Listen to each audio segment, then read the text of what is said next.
اور پھر عمران خان صاحب کو القادر ٹرسٹ کیس میں کیا ہوگا. جب اس پر بات ہوئی تو کہا گیا کہ القادر ٹرسٹ کیس میں تگڑا ہاتھی جو ہے وہ بچ جائے گا، اور القادر ٹرسٹ کیس میں تگڑے ہاتھی کے بچنے کے بعد یہ جو ہے یہ مصیبت میں ہوں گے. یہ بھی وہاں پر بات ہوئی ہے. یہ وہ چیزیں ہیں جو اس ڈرائنگ روم میں ڈسکس ہوئی ہیں. وہاں پر صحافی بھی تھے، 2-4 سوالات بھی ہوئے، اور انہوں نے کہا یار دیکھ لینا آپ کے سامنے چیزیں کیسے ہوئی ہیں، کیسے ہو رہی ہیں، کیا آپ کو نظر نہیں آ رہا. پھر وہاں پر کسی نے کہا کہ آپ سی جے کو انڈر ایسٹیمیٹ کر رہے ہیں، تو جواب آیا کہ نہیں، پہلے بھی انڈر ایسٹیمیٹ نہیں کیا تھا، اب بھی انڈر ایسٹیمیٹ نہیں کر رہے. یہ ڈرائنگ روم کا ڈسکشن ہے. پھر اس ڈسکشن پہ ایک اور اسٹمپ لگتی ہے.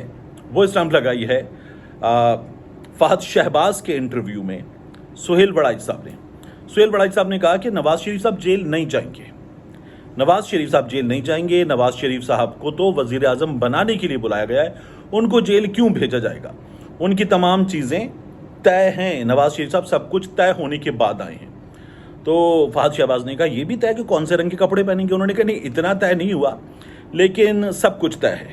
کیسے ہوگا، کیا ہوگا، کب ہوگا، سب کچھ طے ہے. ابھی آپ یہ دیکھ لیجئے کہ میاں نواز شریف صاحب نے دبئی ایئرپورٹ پر جو گفتگو کی تھی، اس گفتگو میں میاں نواز شریف صاحب نے کیا کیا تھا؟ میاں نواز شریف صاحب نے یہ بتایا کہ مولانا فضل الرحمان ٹھیک کہہ رہے، الیکشن کمیشن کا کام ہے انتخابات کرانا، الیکشن کمیشن انتخابات کو آگے بڑھا سکتا ہے، اس میں کوئی پرابلم میاں نواز شریف صاحب کو نظر نہیں آ رہی ہے. اس میں پرابلم پاکستان پیپلز پارٹی کو نظر آتی ہے، اس میں پرابلم چھوٹی جماعتوں کو نظر آتی ہے، سب سے بڑی جماعت پاکستان تحریک انصاف کو بھی اس میں پرابلم نظر آتی ہے. لیکن سب سے بڑی جماعت جو ہے وہ بکھیر دی گئی ہے.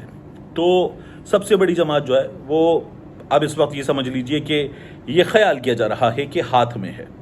اور اسی طرح سے سہیل وڑائی صاحب جو ہیں وہ یہ بھی کہتے ہیں کہ اب دیکھنا یہ ہے کہ میاں نواز شریف صاحب کو جو کچھ ملے گا اس میں اختیار کتنا ہوگا، کیا وہ اگلے کاکڑ ہوں گے یا نہیں.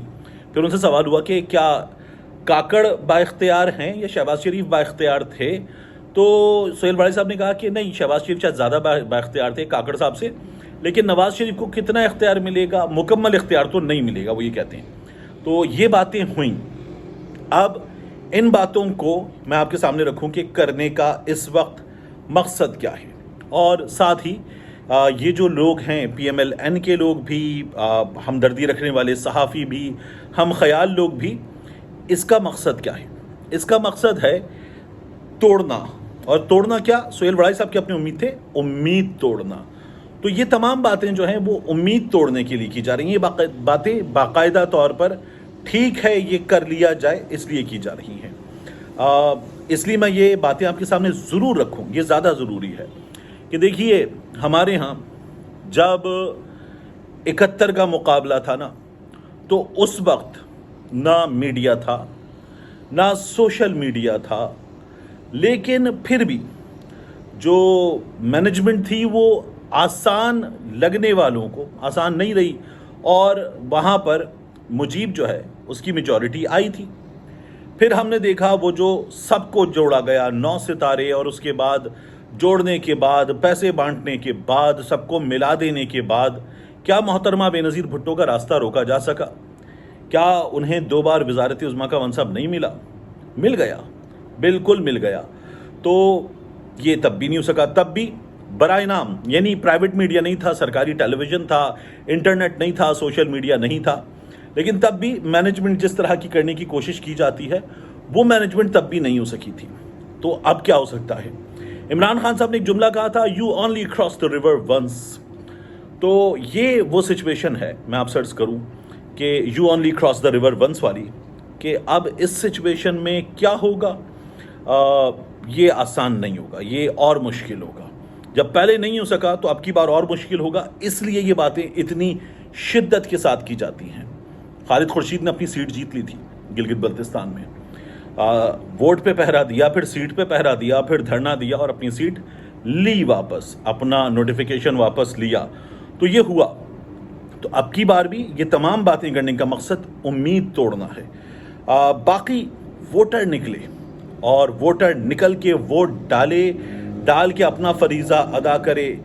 یہ ٹرن آؤٹ اور ایسا الیکشن کہ جس میں سب سے بڑی تعداد میں نوجوان ووٹر ہے، یہ ٹرن آؤٹ 55% سے اوپر گیا تو پھر عوام کا فیصلہ ہوگا. یہ ڈیل سیٹنگ چیزیں یہ میٹر نہیں کریں گی. تو میاں نواز شریف ملا لیں، نگراں حکومت کو ملا لیں، کاکڑ سرکار نگراں حکومت سے فارغ اور فارغ ہونے کے بعد ساری کی ساری مسلم لیگ نون میں داخل ہو جائے، جو کر لیا جائے. لیکن اگر لوگ اپنے ووٹ کا حق استعمال کرنے نکل آئیں گے، میجورٹی نمبر میں نکل آئیں گے، تو پھر یہ تمام چیزیں جو ہیں وہ نہیں ہو پائیں گی. اس لیے یہ سب کچھ ہوتا ہے آپ کے سامنے. جاتے جاتے میں آپ کو بتاؤں یہ جو آج ہوا ہے لاہور میں، یہ اسپیشلی مسلم لیگ نون کی اور اس ناجائز، غیر قانونی، غیر آئینی، زائد المیعاد نگراں حکومت کی، ان دونوں کی مشترکہ کوششوں اور مشترکہ رضامندی کے ساتھ ہوا ہے، وگرنہ یہ ہونا نہیں تھا. لیکن یہ ہو جائے اور اس کے بعد سوشل میڈیا پر یہ نظر آئے کہ پاکستان تحریک انصاف یہ کر گئی ہے، اس لیے یہ سب کچھ کیا گیا، اور پاکستان تحریک انصاف کو کوئی بھی چیز آگے نہ کرنے دی جائے. یہ سب سے بڑی ڈیمانڈ مسلم لیگ نون اور مسلم لیگ نون کے لیڈر کی ہے. ملتے ہیں انشاءاللہ آپ سے اگلی ویڈیو میں.